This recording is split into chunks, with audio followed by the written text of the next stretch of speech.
All right, we're back with Felipe. Gonna continue this conversation. You ready? I'm ready. I mean, I already did it, but I'm still ready. Let's go.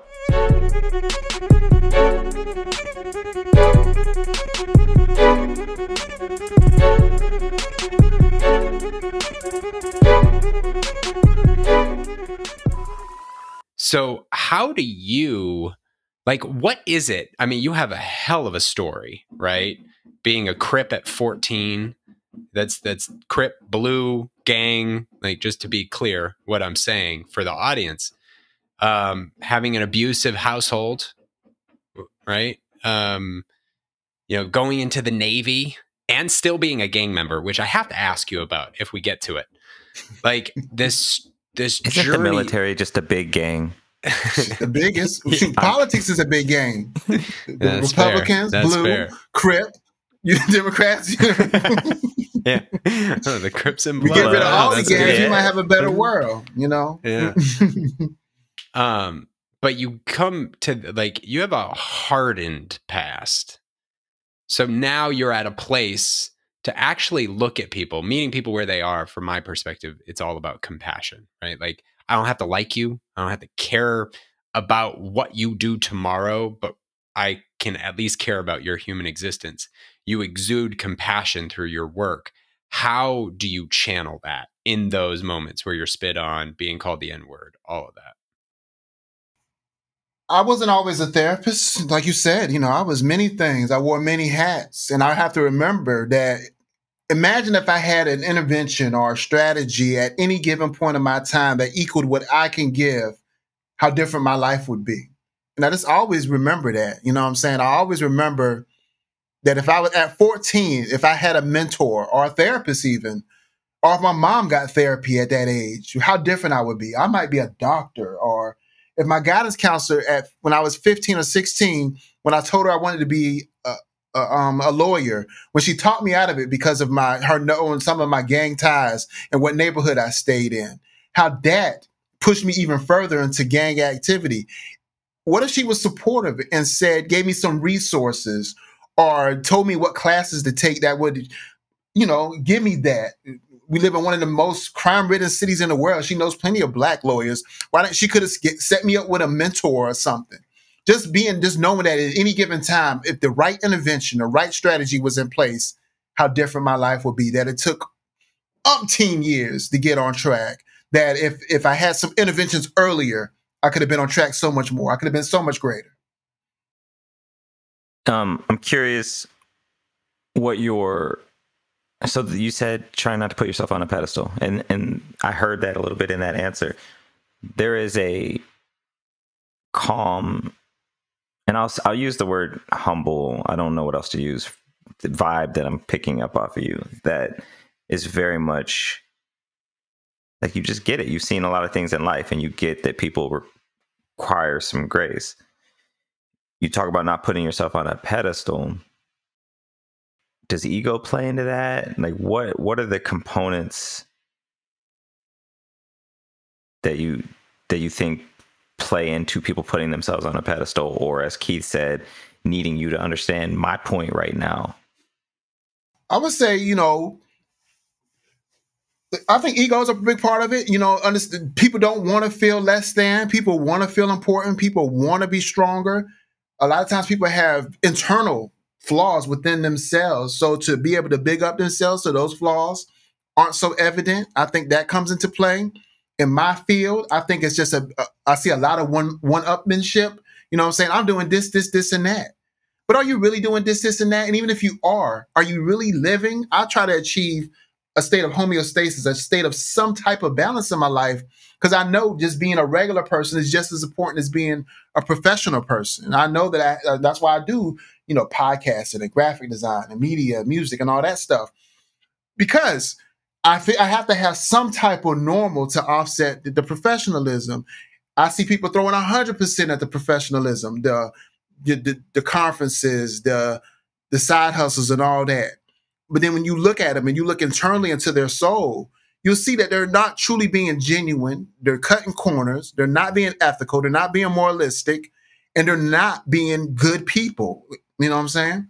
Sometimes through their words, subliminally shitting on others. You know what I'm saying? I know clinicians that actually do the research on some of these people and see that they're not all that what they say they are, and that they're frauds in many aspects. People want to feel important in many aspects. I think wanting to be on a pedestal, wanting to be bigger than, has a lot to do with self-worth. Maybe your mom didn't honor you, tell you that you were intelligent or you did well. Maybe your father wasn't there, or he didn't give you the seeds he needed to give you in order for you to be well. I didn't get those seeds either, but apparently I must have got them in the core values of who I am. Maybe 1 through 5, my mom and dad just did everything they were supposed to do. My grandparents did everything they were supposed to do, as that pretty much instilled the core me. And maybe some people don't get that core off the top. Maybe some people don't get that. Maybe it's a seed that's within me internally that goes beyond that. Maybe this is a manifestation of who I was in a previous life. I don't know. Maybe, you know what I'm saying? If you believe in those things, I find that as I grow older, the things I didn't believe, I start to believe, because everything that we thought we knew, we know to some degree isn't true. Wow. This very much speaks to the philosophy that you go by in Ubuntu. I am because we are. Like, everything that you share is like you live as a manifestation of that. I am because we are, not because you are. And that is very, that's outstanding. And thank you. I want to kind of go back to something you said when you started to be a therapist, because I think it ties into where you are today, and everything that you do is that imposter syndrome. What was that experience for you when I imagine in the early days, I don't know how long it took you to find your footing, but I mean, what was that like? How did that look like for you? It was, coming from South Carolina, which is, has its own influences and cultural things. Coming to North Carolina, I basically started my mental health career in North Carolina, working for companies that there wasn't a lot of people. In many aspects, I'm a unicorn. You know what I'm saying? You're not going to see many African-American males in this field, doing the work that I do, at least for the companies that I work for at that time. So, feeling, offset to some degree when you're walking around people that might have their masters and have this one, or in certain positions, and your education can give you those same things, but being unsure of whether or not you fit in that space because you don't see a lot of that in your space that reflects you. And then the supervisors, people in these upper positions, treating you a certain way, putting more on you, or, are betraying you, manipulating you. I've had these experiences before, setting you up. You know what I'm saying? There's things that, that you should not do in this field. People that's already been corrupted in the field, so do things differently in the field as it pertains to the field. That impacted me. But, then you move, you grow, you shake it off. You know what I'm saying? You see the flaws in them and you try to overcome those flaws. I tell people all the time, there's many barriers that's in front of you. There's always a strategy to get past that barrier. I have felonies. You know what I'm saying? I have a crazy, crazy background. You know what I'm saying? There's no reason on anybody's paper that I should be where I'm at today. But strategies, you move around the strategies, you work on different strategies to get to where you want to be. And you realize that you are as good as whoever is. And even if you're not, you're who you are. And that's what I felt. That's what really much erased the imposter syndrome. I'm not trying to be you. I'm not trying to be this one. I'm not trying to be that one. I'm trying to be the best me I can be. And that's what I do. I don't have to have the accolades you have. I don't have to have the books that you have out. I don't have to have the programs you have out. I have what I have, and I keep moving with that. In the middle of that, you talked about being sabotaged or supervisors or managers giving you grief. Have you ever experienced the thing where you make a mistake and the repercussion for that is 10, 20, 30 times more than a white counterpart? Of course. Yes, I could tell a brief story about that. A licensed clinical addiction specialist. a parallel licensed clinical addiction specialist who's Caucasian. Now, what I did, ethical violation due to multiple roles that blurred the line of dual boundaries. Going to an AA meeting with a client, holding money for a client to pay her bail, getting it for her mother. Never should have went to an AA meeting that looks like a dual relationship. Never should hold money for a client that looks like a dual relationship. Don't go get food for a client that's a dual relationship. There's things that they skewed to make a dual relationship. Initially, my supervisor nullified those. Those weren't things. But when she was upset that I was transitioning to a different company, sent those things to the board in order for me to get written up. Boom. Opposite side of the story. My counterpart worker, she had a devastating tragedy in her life. Her husband's suicide in their bedroom with a shotgun, basically slaughtering their whole bedroom, destroying all that whole room. And what it is, it really impacted her because her mom died in a similar fashion many years before. So he knew what he was doing in that way.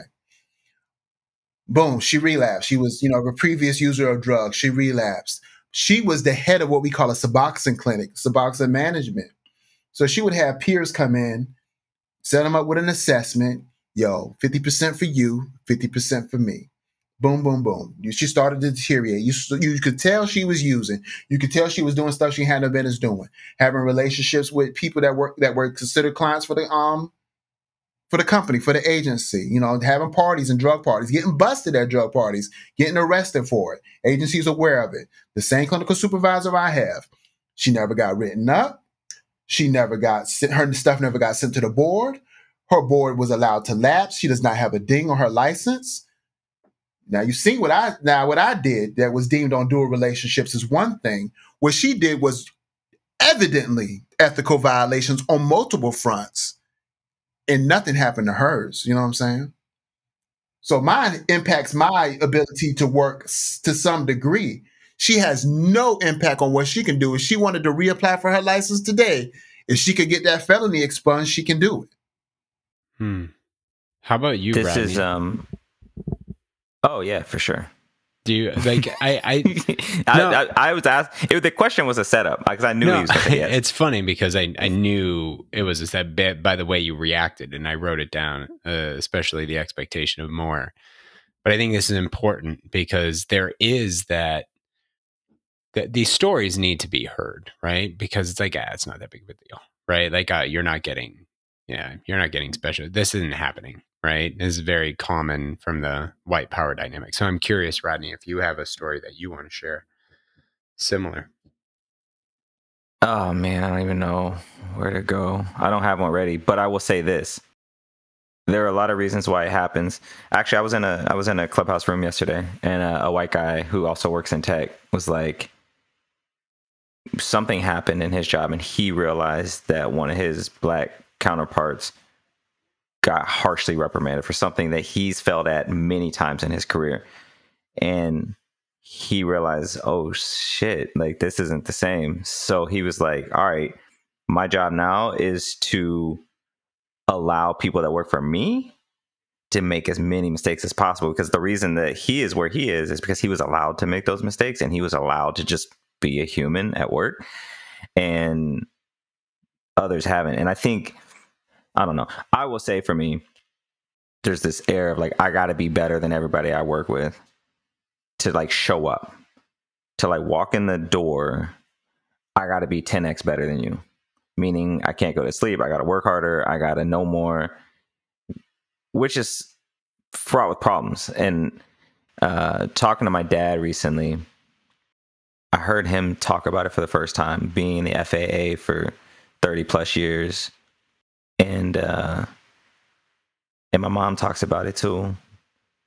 And this feeling of like, I always have to be better. I always have to turn the other cheek. I can't show a crack because that's a fault and I'm possibly out. It is fucking exhausting. I asked my dad, I said, hey, do you think that there was a price you paid for like having to always be on? And he was like, I never really thought about it. But yeah, Like, you can't rest. You can't relax. This shit's... Yeah.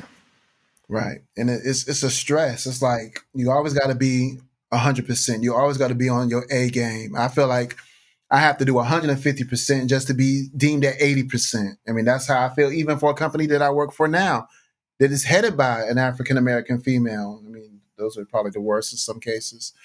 I thought you hold yourself to a higher degree, but yet you see your white counterparts, no offense, get away with murder. You know what I'm saying? Not being as productive, not being as ethically sound, not even doing half of what I do, but get paid 10 to 12,000 more, maybe. You know what I'm saying?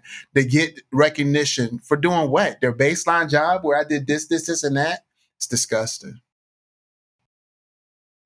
There's it's one of those things, and I don't know if that no offense was directed at me, but there is no offense taken. I'm very aware of the privileges that I have.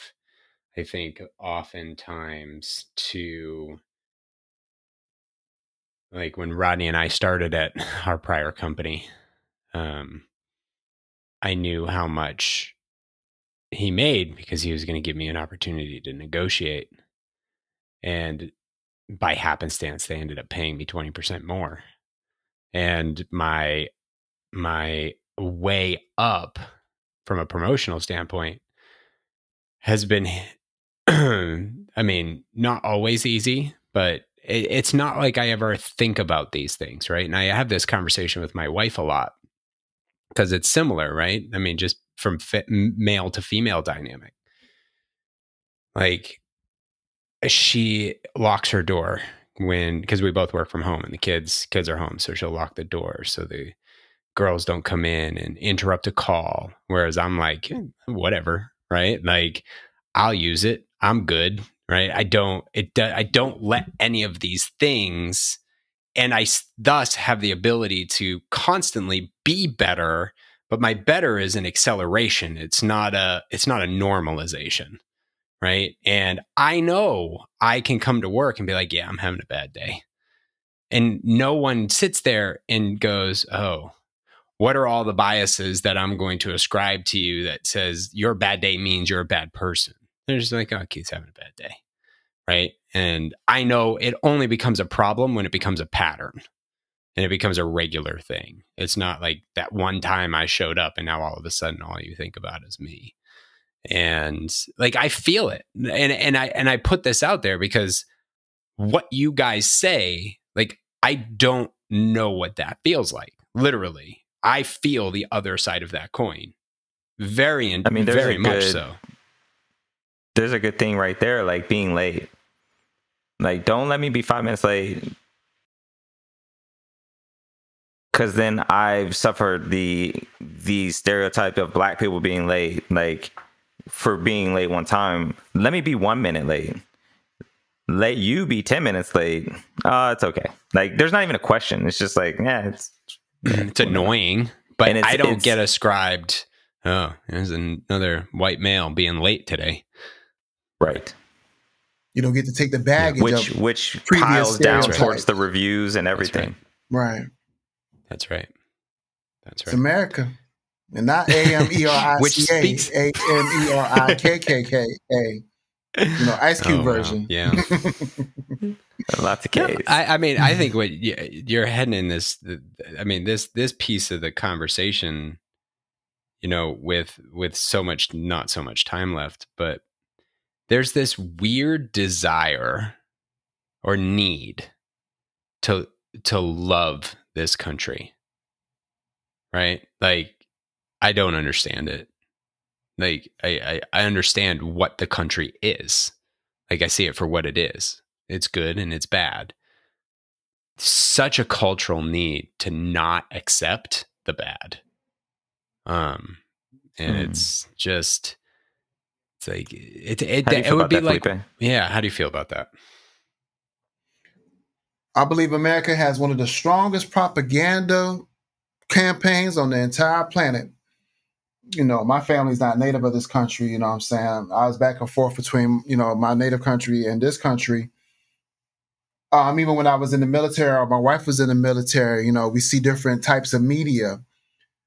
America always said they're the greatest and they're the best, but yet we're damn near a third world country when it comes to medical care.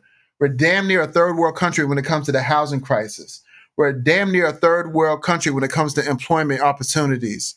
We're shit in everything when you compare them to like the European countries that are astounding, like Germany and Norway and Sweden. You know what I'm saying? Like, look at those compared to us. You know what I'm saying? Even Australia, that backwards country of criminals. You know, when they were formed, they were basically English people thrown out of the country because they were criminals. Yeah, throw all the criminals on the island over there, that old bullshit ass island with the Aborigines. But they are no longer criminals. I would say that even to some, you believe that it's so infused in you by the media, by the television shows, by the cartoons we watch, that you believe these things to be true until you are forced to not believe them anymore. I think this millennium, it has been, well, the one prior to it, 2010, it became more apparent that America is shit. Excuse my language, because it is not beneficial to all. It's only beneficial to a tight percent. You know what I'm saying? Not even saying white people, because it's not even not y'all. The 1% of the white people, you know, the upper echelons that, you know what I'm saying? That everything they do is to benefit them. That they don't care about us. What's $1,200 here, $600 here, or $1,400 here, when the other countries were giving $2,000 and $3,000 a month? Canada, they're right there. They're no way as big as we are. Well, you know, you're right there at the top. You know what I'm saying? And look how many benefits they get for the medical benefits and social benefits compared to us. And we're supposed to be the best country in the whole world. We're split. We're divisive. We have. There's no reason why we should be so distinctly different in our ideologies and thoughts. I think the gangs of the Republicans and the gangs of the Democrats perpetuate that more than they should. I was always thinking that Obama was going to do the greatest thing he could have done: abolish the parties. You know what I'm saying? Just be who you are. You know what I'm saying? Abolish lobbying. That would definitely level the playing field. You know what I'm saying? I don't believe in the propaganda. I think this country is shit. And that's because I've been to every continent but one. So I know every place, I know everything about everything in regards to how everything else is done compared to how we're doing it. You go to any other country, they spit on you because they hate you, because the machine, they know the machine and they know that we're fake and we're false. It's a disgusting country. I would love to live in Canada. I would love to live in other countries, but I live here. I could go somewhere else, but when you got children here, it's kind of the more difficult. But I have children and I have to think about their needs. Now, when they get a little older and they're in college and they're on their own, then I could probably do what I want to do as far as maybe moving to Canada or moving it back to Germany. Or I know I had a lovely time in Incirlik, Turkey, you know, just something different, something that we're not so influenced by the norms or the propaganda machine of America. If you close your eyes or if you did some research, you'll see that America is very reminiscent of Nazi Germany. I don't disagree with that. No. Actually, a lot of European friends have pointed that out to me, especially during the last 4 years of the Trump campaign. I do love America. What I don't understand, Keith, is not the love of America. It is the blind love. Yeah, I think that's really the point I'm making. Yeah. And I think that's what you were saying. I just wanted to clarify. Like, I think I like that Baldwin quote where it's like, it's because I love America that I demand the right to criticize her. Yeah. And we just have never lived up to this idea of the light on top of the hill. To your point, Felipe, it was like we're good spin masters, spin doctors. Like, we just put the marketing out and then just propaganda instead of spending the time to actually be that light. So we got work to do. Yeah. And I mean, I agree. And I love America because it's my home. I've never been anywhere else, and it's where my family is. And it affords me, you know, in particular, shitloads of opportunity to do whatever the hell I want. And except tear down my backyard that's in an environmental floodplain. And then I got in trouble by the county today. But, you know, that's a whole different story. But I have that ability, and at the same time, it because of that, like, I'm always trying to make my family better. I'm always trying to make myself better. I think it's important that we always see things for what they are and then try to make them better tomorrow. And it's not bad to say things are shit. Like, if things are shit, that gives us something to improve. If we just say everything's great, then boom, we're done. Felipe, we should talk. But one of my mentors just moved, him and his wife just moved their kids to Spain, specifically after doing the educational analysis and the healthcare analysis. Right. No, their kids are going to be better off. So we should talk about it. But listen, we're coming up on time. I know this one's a little bit shorter. That went way too fast. That was way too fast. I mean, we have so much more. Like, this has been awesome. It's great to know you, man. Your soul is Thank you. is right where the energy line of my life wants to be. And I love talking to you. I love getting to know you. And this is great. Thank you, sir. Thank you. Yeah, I agree with all of that. And our last question, it will be, what does compassion mean to you? To me, compassion is being present, showing you the love that I would want to receive, being there for you as I would want you to be there for me. Compassion is genuinely investing in you as you invest in me. Compassion is loving, living, living, loving. Compassion.